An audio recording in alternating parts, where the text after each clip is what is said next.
So today we are checking out Iron Maiden, Remember Tomorrow, number 2 of 187 Iron Maiden videos. Hit the playlist. Little bass line kicks it off.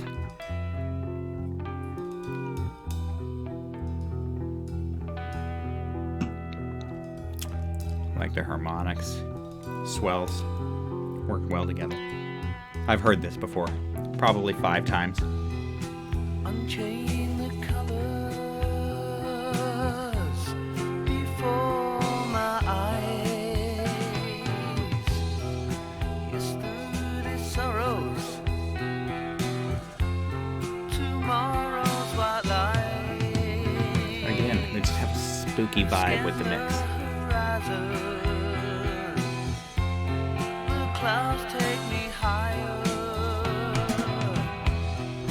I shall return from out above.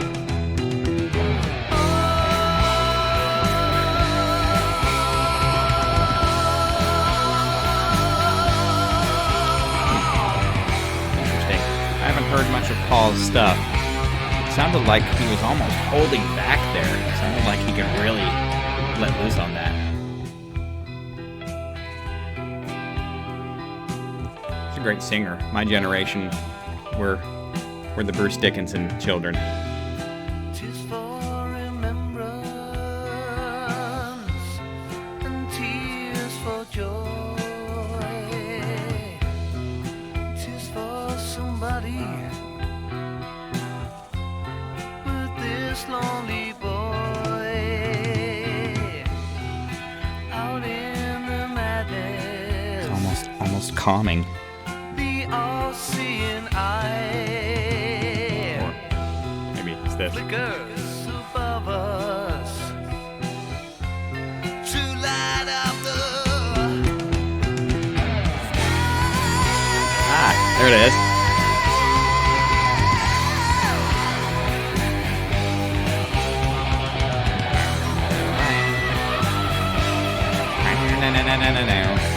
That's, I guess, classic Iron Maiden.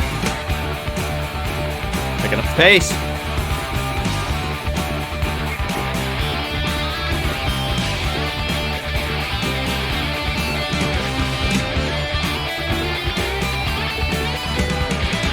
I hear 3 guitars.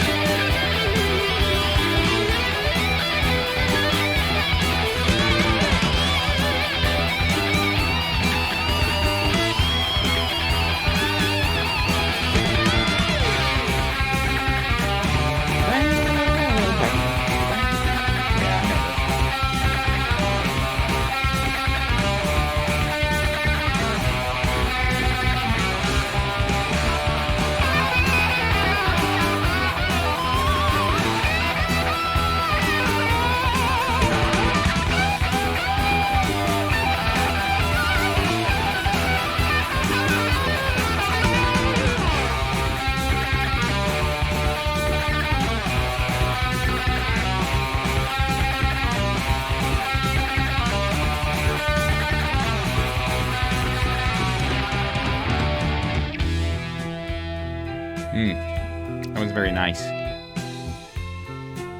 Just showcasing, and we do stop the videos and talk about them. This is a reaction after all. This is song number 2 of what I believe is 187. If that needs to be corrected, I'll correct it, but I won't be able to come back and re-record. So, if I was wrong, I got my information from the internet. The internet's always right. Anyways, a little bit about this. So, if you haven't checked it out, go back and check out the first song in the series. We're doing them all in chronological order, so, or at least chronological order based off of what Wikipedia says. This band's album was produced by Will Malone. Iron Maiden since claimed he lacked interest in the product and effectively left them to produce most of the albums themselves. So basically they're producing this album, doing their deal. He leaves them high and dry, leaves it up to them to produce. Steve Harris, bass player, said it was completed in just 13 days. Band took time out from their tour, Metal for Mother's tour, to complete the final mixes. And it looks like this was also the only studio album that guitarist Dennis Stratton was on.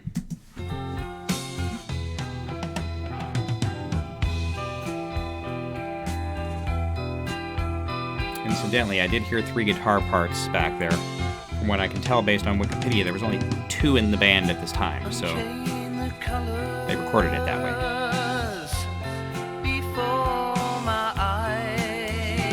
If that's wrong, let me know. Yesterday's sorrows, tomorrow's white lines,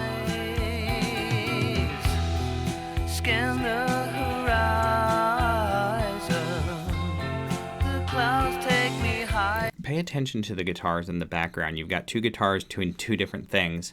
One of them's got a slight bit of distortion on it. That's actually the guitar that I'm most paying attention to. It's the one that's kind of creating this atmosphere. It's not the that's obviously carrying your rhythm, but this lead kind of laying down behind it is kind of just dirty and laying back there, and it's really creating this kind of back alley atmosphere. Let's check that out again. Lines, scan the horizon, the clouds take me higher, I shall return Just a really cool atmosphere it makes. from Alabama.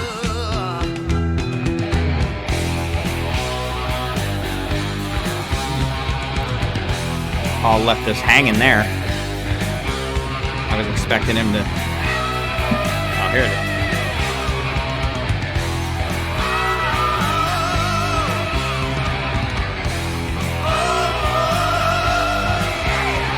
Cool effects on the logo.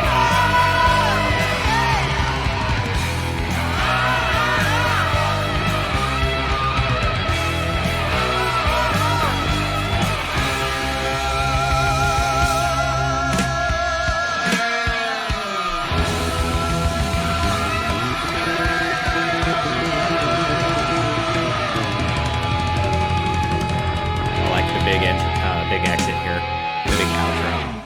Yeah, that was very nice. A lot of current bands don't really have that big kind of what you'd expect live, the drum rolls and the big kind of outro. So Dennis Stratton, I've talked a little bit about my history with Iron Maiden. This is our second video. Familiar with their greatest hits. Not familiar with 75% of their catalog. I have heard this song before, though, so I knew this. I don't know a lot of the history, especially about the early part of the band. I never took the time to really memorize everybody in the band. I just never became a super fan of the band. I wasn't at the age, really, to do it when I discovered them and kind of started liking them. So, I don't know where they're from and every little bit of story. I know a lot, don't get me wrong.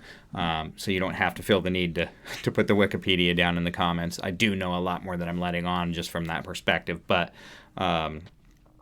what I mean by all that is this is new and kind of fresh to me, even though it's old and been around for as long as I've been around. A lot of this stuff you're going to hear I haven't heard before. The first 2 I actually was familiar with, so maybe I'm a little bit more familiar with this album than I thought. I don't know if this gets played live a lot more than maybe I thought. I wouldn't have thought so, but a couple things stuck out for me here.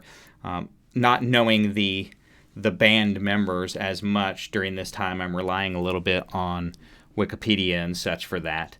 Looks at this period of time, it looked as if it was Paul Di'Anno on lead vocals, Steve Harris on the bass, Dave Murray on lead guitar, Dennis Stratton, and then Clive Burr on drums. I believe the version of Iron Maiden that I kind of know most is got Bruce Dickinson on vocals. Steve's still there, Dave Murray's still there. We've got, I believe, 2 other guitar players in the band now, as well as Clive Burr's not there. I think is it Nico? Again, Forgive me for not being a super fan and knowing everything and everybody. Going through this process is going to make me realize kind of how much I didn't know about the band, even though I love their music. I've got a shirt, I've got merch over there. Their live show I've been to once, and I still to this day say I think it might be the best live show I've ever been to, and it wasn't even their full stage production. Make no mistake about it, what I've heard from Iron Maiden I absolutely love. If this lineup's not correct for this album, please feel free to let me know in the comments nicely, please, because I'm not the one saying it. I'm just the guy reporting it here. This is going to be a fun journey for us. You're going to get to watch me kind of rediscover some things about Iron Maiden, discover new things about Iron Maiden, and this is, again, a band that comes from my timeline. I was born in 1977. This came out in 1980, and it looks like Steve... see here, sorry, Steve, not Steve. Dennis Stratton.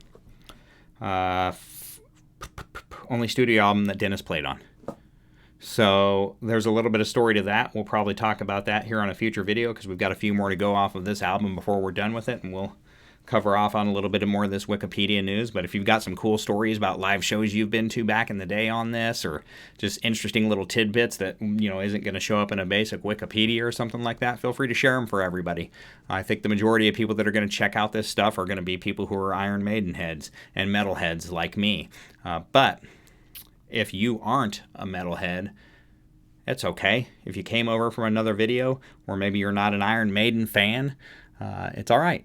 I'm just a classic, old-fashioned metalhead. Always have been and always will be. If you're not, feel free to go listen to more stuff like this, and then we'll help convert you.